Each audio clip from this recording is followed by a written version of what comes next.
Halo teman-teman, perkenalkan nama saya Wendian Andria di jurusan Sistem Informasi. Di video ini saya didampingi oleh teman saya untuk membahas tentang kewajiban dan tanggung jawab umat Buddha dalam warga negara gitu. Dan kali ini saya ditemani oleh teman saya bernama Zen. Nah Zen, gimana kabar lu nih Zen? Baik. Sore ini kan baru bisa melakukan presentasi lagi atau ngomong sama lu kan udah berapa minggu kan kita ya? Sudah lumayan lah, Iya. sekian lama baru bikin lagi. Sekarang gue ini di video ini ingin membahas tentang kewajiban umat Buddha dalam berbangsa dan bernegara gitu. Oke. Nah, yang pertama aku pengen bahas ini tentang menjaga perdamaian gitu sebagai umat Buddha. Menjaga perdamaian. Iya. Kayak kewajiban pertama kita itu kan bisa bilang tuh menjaga kedamaian baik dalam diri kita maupun orang lain gitu kan. Apalagi kan umat Buddha itu diajari tentang ahimas, tanpa kekerasan gitu. Oke. Atau enggak mengingatkan kita untuk tidak terlibat dalam kekerasan, baik fisik atau verbal gitulah bisa bilang. Nah, perdamaian ini itu dimulai dalam hati kita juga nih. Oke. Yang bisa dibilang tuh kayak hal-hal yang akan mempengaruhi bagaimana kita berinteraksi dengan satu sama lain. Lalu yang kedua aku pengen jelasin tentang menghormati hukum negara, kewajiban gitulah. Menghormati Hukum negara. Oke.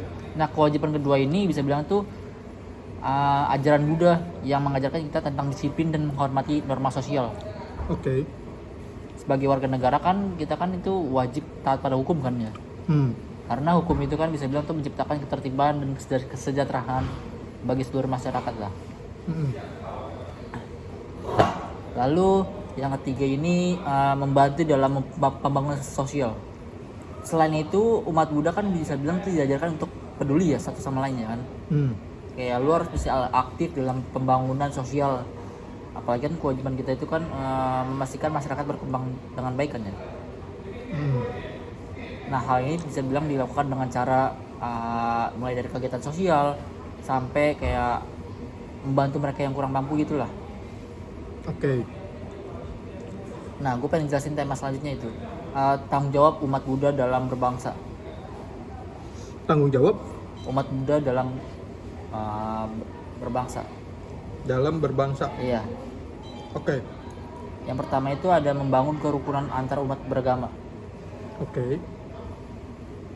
Sebagai umat Buddha, kita juga memiliki tanggung jawab untuk membina kerukunan. Apalagi kan itu dalam ajaran Buddha kita diajarkan untuk hidup bersama. Jadi sebelum itu kasih sayang lah, tanpa kebencian. Oleh karena itu, umat Buddha diharapkan kayak menjadi contoh yang baik dalam menjaga persatuan negara yang multikultural lah bisa bilang. Multikultural ya. Iya. Oke. Lalu yang kedua ini ada keadilan sosial. Apa? Menegakkan keadilan sosial. Keadaan sosial. Oke. Tanggung jawab kita kan bisa bilang tuh kayak menegakkan keadilan sosial kan. Kayak lu misalnya nih memperjuangkan pemerataan kesejahteraan gitu loh. Apalagi kayak berperan aktif dalam menciptakan keadilan bagi masyarakat gitu ya kan, tanpa membedakan latar belakang lah. Kan bisa lu pernah lihat kan di kayak berita gitu kan, kayak keadilannya itu kan berbeda dengan kita gitu kan, golongannya. Iya. Nah, kita tuh mesti bilang disamaratakan gitulah. Jadi kita nggak boleh ada yang dibeda-bedakan. Lalu yang ketiga ini ada memberikan teladan moral dalam masyarakat. Memberikan Teladan moral. Iya. Apa tuh? Umat Buddha itu harus memberikan teladan dalam hal moralitas dan etika gitu. Oke. Di kehidupan sehari-hari kita tuh masih menjadi contoh yang baik melalui tindakan jujur, adil dan bijaksana lah. Ini berperan penting bagi tanggung jawab kita gitulah sebagai warga negara. Apalagi kan ini berlandasan dengan ajaran agama Buddha kan ya. Iya. Nah, dari penjelasan ini gue ambil kesimpulannya dari temanya itu bisa bilang kan secara keseluruhannya umat Buddha itu memiliki kewajiban dan tanggung jawab yang besar dalam kehidupan berbangsa dan bernegara. Oke. Mulai dari menjaga kedamaian, menghormati hukum, berperan dalam membangun sosial, dan membangun kerukunan antar masyarakat lah. Nah, kita juga harus menegakkan keadilan yang bisa bilang tuh memberikan kita teladan yang moral baik lah dalam ajaran Agama Buddha.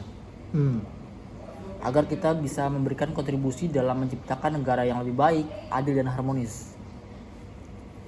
Nah, dari penjelasan atau kesimpulan gue ini, lu ada pertanyaan gak nih?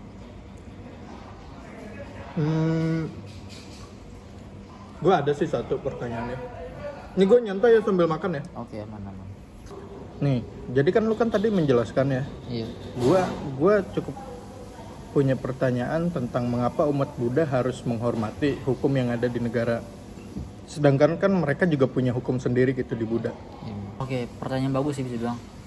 Jawaban dari gue sendiri ya, umat Buddha itu bisa bilang kan diajarkan untuk menghormati hukum karena hukum itu kan berfungsi untuk menciptakan ketertibannya. Oke. Nah, apalagi kan bisa bilang tuh untuk kesejahteraan bagi masyarakat ya kan. Dan juga kayak menghormati hukum itu bisa bilang tuh bagian dari disiplin moral lah yang diajarkan dalam agama Buddha gitu. Oke. Itu sih menurut gue dari jawaban gue ya. Nah dari ini juga ada jawaban maksudnya itu pertanyaan lain juga. Menurut gua cukup ya dengan jawaban yang lumayan singkat padat, jelas juga bagi gua. Oke. Gue tutup ya via video ini ya. Oke. Oke teman-teman, mungkin dari penjelasan saya sampai sini aja. Bila ada yang kurang berkenan gitu, mohon dimaafkan. Tapi kalau misalnya ada yang mau ditanya bisa komen di bawah. Terima kasih.